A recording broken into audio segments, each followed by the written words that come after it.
चाहे वो animal cell हो, सभी के अंदर लिक्विड भरा हुआ है। उस लिक्विड का नाम क्या है? प्रोटोप्लाज्म। अब हम इसको पढ़ेंगे प्रोटोप्लाज्म को। तो थर्ड नंबर पे हम लिखेंगे क्या? प्रोटोप्लाज्म। कि सारे हमने 12 पढ़ने हैं। कितने कंपोनेंट्स पढ़ने हैं? 12। और हम किस पे आगे हैं? 3 पे। हाँ इसी में 3 सेल वाला एक टॉपिक कंप्लीट हो जाएगा हमारा। प्रोटोप्लाज्म, प्रोटोप्लाज्म जिसको क्या बोलते हैं? जीव द्रव हिंदी में। अब ये सपोज करिए एनिमल सेल है और ये क्या है? प्लांट सेल है।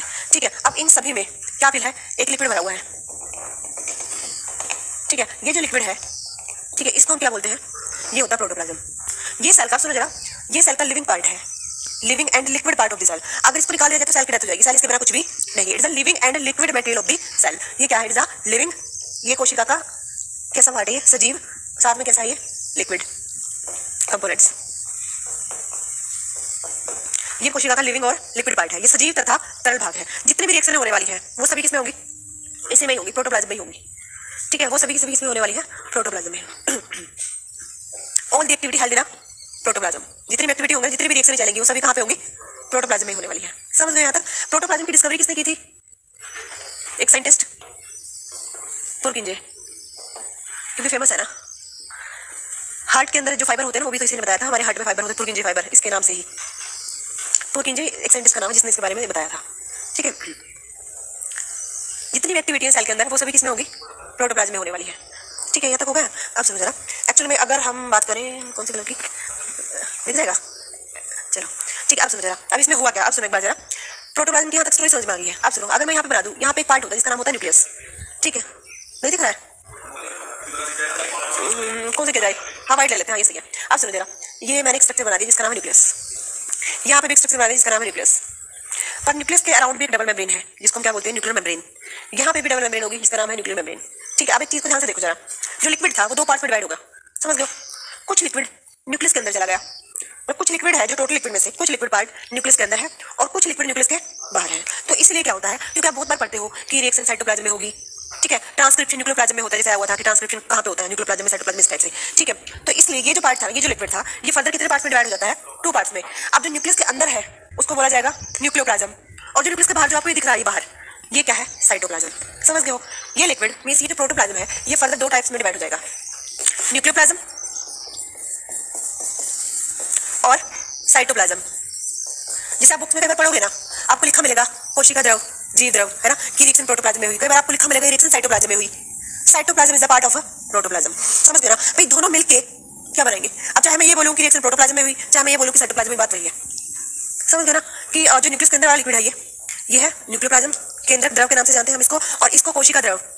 हाँ, ये जीव द्रव था, पूरा लिविंग मैटर था ये कोशिका द्रव के नाम से जानते हैं हम इसको। समझ गए ना यहाँ तक? इसको हम क्या बोलते हैं? कोशिका द्रव। जो बाहर वाला है, जो न्यूक्लियस के अंदर वाला लिक्विड है, वो है न्यूक्लियस वाला, न्यूक्लियोप्लाज्म। ठीक है, यहाँ तक हो गया है? डिस्कवरी मैंने आपको बता दी। ठीक है, अब इससे नेक्स्ट अगर हम बात करें, इससे नेक्स्ट हम क्या पढ़ेंगे? क्योंकि हमने डायग्राम किसका बना दिया यहाँ पे? न्यूक्लियस का। तो इसका 4th नंबर जो हमने पढ़ना है वो क्या है? न्यूक्लियस, जिसको हिंदी में क्या बोलते हैं? केंद्रक। हिंदी में क्या कहलाएगा ये? केंद्रक। जिसको हम क्या बोलेंगे हिंदी में? केंद्रक।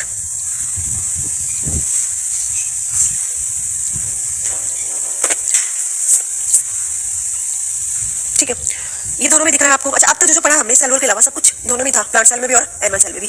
ठीक है, ये भी दोनों में ही है, न्यूक्लियस भी। पर एक डिफरेंस दिख रहा है आपको, सेल वॉल ही था सिर्फ। हाँ, सेल वॉल सिर्फ किसमें था? प्लांट सेल में था, बाकी सब कॉमन था। ठीक है, तो न्यूक्लियस में एक डिफरेंस तो आपको दिख रहा है कि एनिमल सेल में न्यूक्लियस जो है वो कहाँ पे है? सेंटर में है ना, और प्लांट सेल में जो न्यूक्लियस है वो पेरिफेरी, कॉर्नर में है। तो कहीं ना कहीं ये भी डिफरेंस है, इसमें सेंटर में है और इसमें कहाँ है? कॉर्नर में है, पेरिफेरी पे है। इसका भी एक रीजन होता है, क्योंकि इसके पास वैक्यूल्स बड़े बड़े होते हैं, उसको धकेल देते हैं कॉर्नर में। वो हम एंड तक पता लग जाएगा ऐसा क्यों हुआ। तो आपको सिर्फ ध्यान रखना है कि इसमें क्या है? सेंटर में सिचुएटेड होगा और यहाँ पर कॉर्नर में होगा। ठीक है, जो न्यूक्लियस की अगर हम बात करें केंद्र की, इसकी डिस्कवरी किसने की? रॉबर्ट, ना सारी चीजें रॉबर्ट तुरंत करेगा, रॉबर्ट ब्राउन, अलग से ले आओ। हाँ, क्लाइव। हाँ, अब सुनो, जब आप सेल का डायग्राम स्टडी करते हो ना, बीच में एक बड़ा सा गोला दिखता है, प्रोमिनेंट, एक बड़ा सा गोल गोल सा स्ट्रक्चर ब्राउन से कलर का, वही तो न्यूक्लियस होता है। एक ब्राउन सा बड़ा सा गोला, जब हम सेल के स्ट्रक्चर को स्टडी करते हैं तो बीच में एक बड़ा सा गोला दिखता है, क्योंकि बड़ा सा होता है न्यूक्लियस, प्रोमिनेंट बड़ा सा स्ट्रक्चर। और भी कौन सा कलर दिखेगा आपको? रेडिश ब्राउन, बस उससे याद रखो ब्राउन, रॉबर्ट ब्राउन। पहले रॉबर्ट हुक थे, अब रॉबर्ट ब्राउन है ये।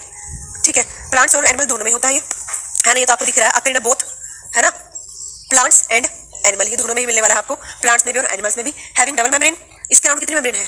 Having double membrane, having double membrane, nuclear membrane जिसको आप बोलोगे। देखो ये जो मेम्ब्रेन है ये क्या है आपकी? Nuclear membrane. है ना, ये आउटर मेम्ब्रेन है और ये इनर। ऐसे यहाँ पे भी आपको दिख रहा है डबल मेम्ब्रेन है, केंद्रक क्या बोले उसको, केंद्रक झिल्ली कितनी है, कैसी है, डबल मेम्ब्रेन है, आउटर और इनर। ठीक है, अगर हम बात करें न्यूक्लियस के फंक्शन की, तो न्यूक्लियस का फंक्शन क्या है, it control all the activity of the cell. तो लिखो फंक्शन में, it control all the activity of the cell,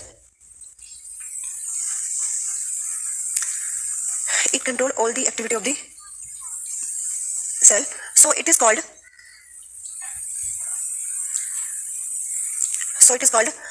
brain of the cell। क्या बोलते हैं इसको हम, brain of the cell। कोशिका का दिमाग कौन है, न्यूक्लियस। ब्रेन या फिर controller of the cell, controller भी तो है ये, ब्रेन और कंट्रोलर ऑफ द सेल किसको बोलते हैं, क्योंकि चैप्टर में से ऐसे क्वेश्चन बनते हैं आपके, traffic police of the cell, transport manager of the cell, suicidal bag of the cell, kitchen of the cell, ये तो बनता है ना, हाँ ये सारा कुछ। ठीक है, तो ब्रेन ऑफ द सेल किसको बोलते हैं हम, न्यूक्लियस को। ठीक है, इसके अलावा controller of the cell, cell को कंट्रोल करने वाला कौन है, यही। और जितने भी सेल के अंदर जितनी भी रिएक्शन होगी, किसी भी चीज का बनना, किसी चीज का टूटना, कुछ भी चीज किसके हाथ में है, न्यूक्लियस। क्योंकि इसके अंदर भी कौन बैठा हुआ है, डीएनए। इसके अंदर कौन बैठा हुआ है, आरएनए डीएनए, क्रोमोसोम है इसके अंदर, समझ रहे हो ना। इसके अंदर क्या क्रोमोसोम, जो अलग से हम पढ़ेंगे भी, ऑटोसोम की संख्या, और ये सारे आपसे पूछते तो है। ठीक है, जो कि हम अलग से पढ़ेंगे न्यूक्लियस को एक दिन अलग से निकाल के, आरएनए और डीएनए का डिफरेंस। ठीक है, क्योंकि अगर हम बात करें न्यूक्लियस के अंदर, इट कंटेन जेनेटिक मटेरियल, इसके अंदर क्या मिलता है, हमारा आनुवांशिक पदार्थ, जो एक जनरेशन से दूसरी जनरेशन में पास होता है। क्या नहीं, वो तो कोई भी जरूर नहीं है ब्लड के थ्रू, वो तो कोई भी आपकी बॉडी कोई भी पार्ट है, जैसे बाल ही है हमारे, डेड सेल, नेल्स हो गए, बाल हो गए, स्किन का सेल एरिया, इससे। क्योंकि पहले तो बनी थी ना फिंगरप्रिंटिंग, और तो चेंज हो जाती थी, इसलिए फिर बनाई गई थी ना डीएनए फिंगरप्रिंटिंग। क्योंकि डीएनए कितने साल का चेंज करवाएंगे हम, डीएनए पूरी इस बॉडी में तो डीएनए है। आपकी जो लिविंग सेल है और नॉन लिविंग सभी में क्या है, डीएनए है। ये अपने आप में क्वेश्चन भी है कि हमारे सभी सेल में क्या पाया जाता है, डीएनए। हमारी बॉडी में कौन सी एसिड सबसे ज्यादा पाई जाती है, ये भी आया तो क्वेश्चन। क्योंकि डीएनए अपने आप में क्या है, डीऑक्सीराइबोन्यूक्लिक एसिड है डीएनए, समझे ना, डीएनए एक एसिड है और वो हमारी हर सेल में है। तो सबसे ज्यादा कौन सी एसिड मिली, डीएनए सबसे ज्यादा पाई जाने वाली एसिड है हमारी बॉडी में। इसको अलग से पढ़ेंगे डीएनए को, पर यहाँ के लिए सिर्फ इतना, इट कंटेन जेनेटिक मटेरियल। इसके अंदर क्या पाया जाता है, हमारा जेनेटिक मटेरियल है हमारे पास। जो हमारा डीएनए है, जो आरएनए है, वो किसके अंदर पाया जाता है, न्यूक्लियस। क्योंकि इसके अंदर क्रोमोसोम होते हैं ना, क्रोमोसोम का ही तो पार्ट डीएनए है, और डीएनए का पार्ट है फिर जीन, जिसको हम अलग से पढ़ेंगे। ठीक है, पर अभी के लिए इसमें सिर्फ इतना लिखोगे अभी। ठीक है, कि इसके अंदर हमारा जेनेटिक मटेरियल है, हमारा आनुवांशिक पदार्थ है इसके अंदर, और इसका काम आपको पता लग चुका है कि ब्रेन ऑफ द सेल है ये, कंट्रोलर ऑफ द सेल, और ये दोनों में है। ठीक है, यहाँ तक होगा। अब हम नेक्स्ट पे चलते हैं 5th नंबर पे।